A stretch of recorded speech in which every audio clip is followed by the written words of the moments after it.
大家好，今日我哋會講下視覺敘事嘅基本技巧。其實講故事唔單止係用口講或者寫字，用畫面一樣得。首先你要搞清楚你想傳達咩信息或者情感，然後揀啱嘅媒體，好似影片、插圖或者動畫咁。最緊要係設計一啲吸引人嘅視覺元素，例如構圖同色彩，咁先可以令觀眾留低深刻印象。除咗畫面靚，仲要識得運用色彩心理學同埋人物表情去觸動觀眾嘅情緒，令佢哋產生共鳴。另外，一個好嘅故事一定要有清晰嘅結構。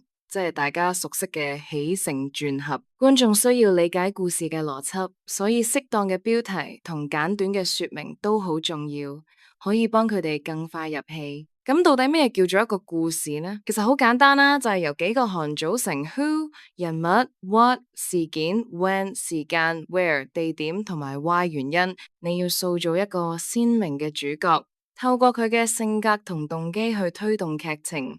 主題都要有共鳴，咁樣觀眾先會覺得個故事同自己有關。講到結構，我哋再深入少少講起承轉合。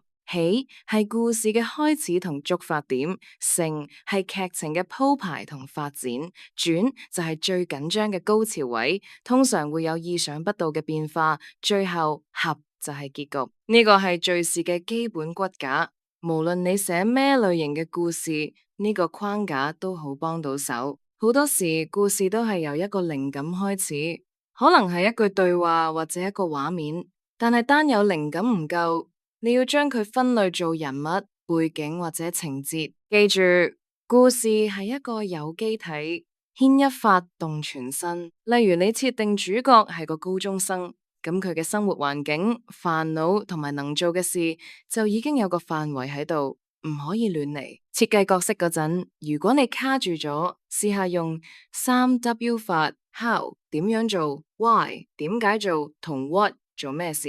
舉個例，如果你想寫個壞警察，你可以諗佢點樣變壞，點解要變壞，佢做咗啲咩壞事，之後再補完佢嘅生理特質、社會背景同埋心理狀態，咁個角色就會立體好多。情節好多時係由一個有趣嘅畫面引發出嚟，例如眼淚滴落去就復活，或者彈一下手指就爆炸。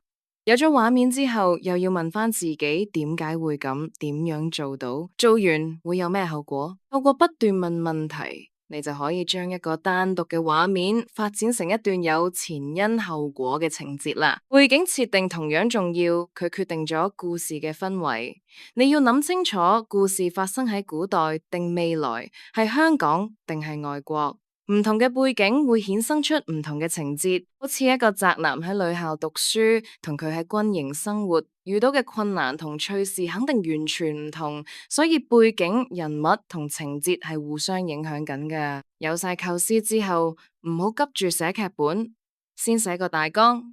大綱冇固定格式，最緊要係方便溝通同整理思路。你要明確寫出啟動點，即係發生咗咩事改變主角生活，仲有主角嘅目標動機，佢想得到啲咩？大綱唔使寫太多感受，重點係寫具體發生嘅事。寫大綱嗰陣記住，講情節唔好講感受，情節係由行動加反應組成。